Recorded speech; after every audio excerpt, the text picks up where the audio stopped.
How are supermarkets dealing with the current sugar supply issues in the country? To give us his insights, we have with us via Zoom the president of the Philippine Amalgamated Supermarkets Association, Stephen Kua. Welcome to the big story, Mr. Kua. Hi, Robbie. Hi, Coach. First of all, sir, there are many people saying there is a crisis. Some people saying no, there's no supply issue. But you're monitoring things from the at ground level. Essentially, from your perspective, is there or is there not a supply issue? So far, I've not seen any supermarket without sugar. Although my particular supermarket, one supplier was not able to deliver. So it's not very clear whether there's going to be a shortage of sugar soon or not. Right now, there is ample supply. Okay, but what does that all mean in terms of prices? Well, if it keeps on moving up, right now it has stopped. For the last 2 weeks, it has not improved. It has not increased its price. But if it continues to increase its price, I guess a lot of the food products and a lot of the commercial establishments, we're talking bake shop, eateries, karinderya, they'll probably have to increase their prices. And once these products increase their price, mahirap ibaba ulit. Okay, it's not like sugar or gasoline or rice where akyat baba ang presyo, no? Items inside the supermarket normally pag umakyat mahirap ibaba kasi magulo kapag binaba ang presyo. So they don't want to increase prices unless really necessary. Right now, though, wala pa namang sugar-laced product which has increased price substantially. All right, but also we have a beverage maker saying that they are facing a shortage of premium refined sugar. And sinasabi po nung iba ay yung mahal na sugar, mahal na presyo na sugar, that could have been an indication of the supply and demand currently of sugar. Meron nga tayong asukal, pero at the same time, yung presyo niya ay mataas daw, according to the beverage makers. What would you have to say about that? It's not clear to me whether the beverage makers use high fructose corn syrup these days or refined sugar. No, I know that they used to use refined sugar, but if it's coming from them that they still use refined sugar or maybe a mix of both, I don't know. No, I'm not a chemist, but if they do, then magkakaproblema. But if they use high fructose corn syrup, then it's not supposed to affect their production. But there are certain sizes of beverage missing in the market, no? Especially the small sizes sold in sari-sari stores. No? You can't find them these days.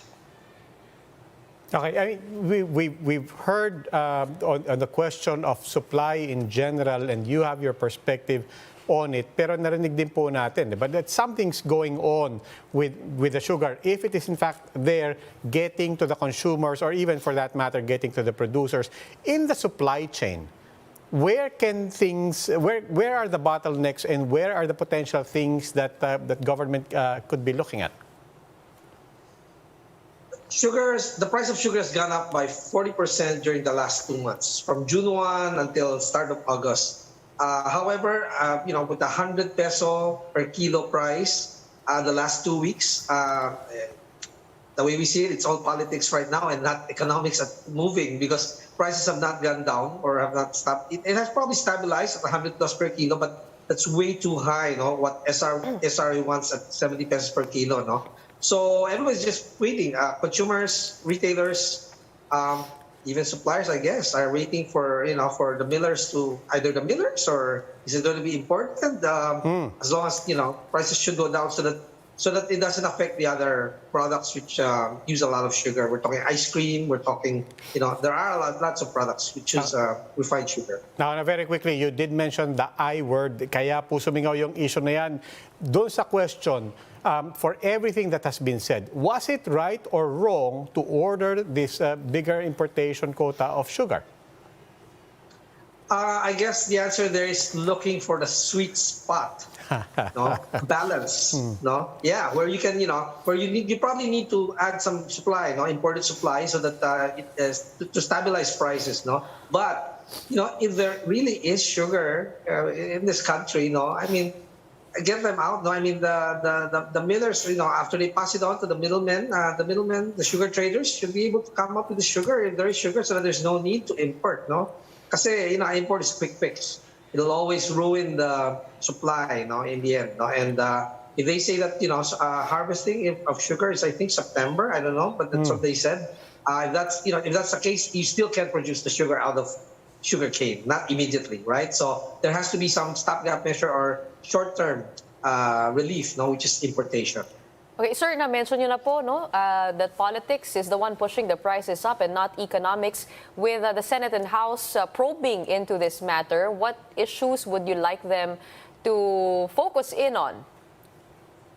Just get it done over as quickly as possible, right? So that the people, the mamimili, hindi nagsasuffer, no? In the meantime, at 100 kilo, they're competing with fuel, no? That's 100 a liter, no? So now you're thinking of whether you're gonna drink your coffee black para may pamasahe ka papasok or the other way around, no? Yeah. Nabanggit nyo rin po yung sweet spot, not necessarily just in terms of the volume of importation, but also really just when to implement certain measures. Now, mataas pa rin ang presyo ng lahat ng bilihin. We are going to have to bring down those prices at least to stabilize that. I want you to expound a bit more on that question, therefore, of if even as a stopgap solution, there is no 100% avoiding importation. The answer there is long-term planning, which should go beyond any 6-year term of any president. All the time, it has to be continuous, no? Hindi yung pabagong administration, bago na naman ang programa, bago na naman ang tao. So, scrap this, scrap that, have these people resign, retire, or whatever. It has to be continuous. If we want, development of the different industries, no? Especially of the commodities that the staple, no? that we consume on a day-to-day basis. Okay, long term, nabanggit niyo po. And President Marcos himself said, look, in the meantime that we're discussing all of this and investigations are ongoing, one thing clear to him is the SRA itself needs to discuss reform. What are the things that can be discussed constructively with regards to the long-term role of SRA?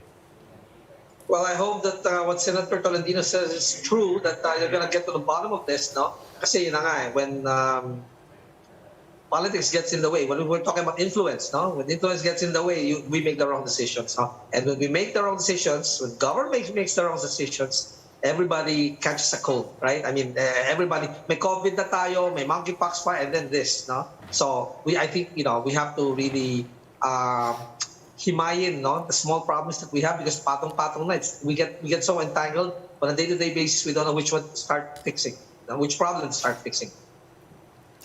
Mr. Kua, one last question. As far as you can tell, this whole question of supply issues with sugar, is industry, manufacturers in particular, beverage producers and so on, are they feeling this differently from what people at the retail level, just buying raw sugar for their household needs, for example?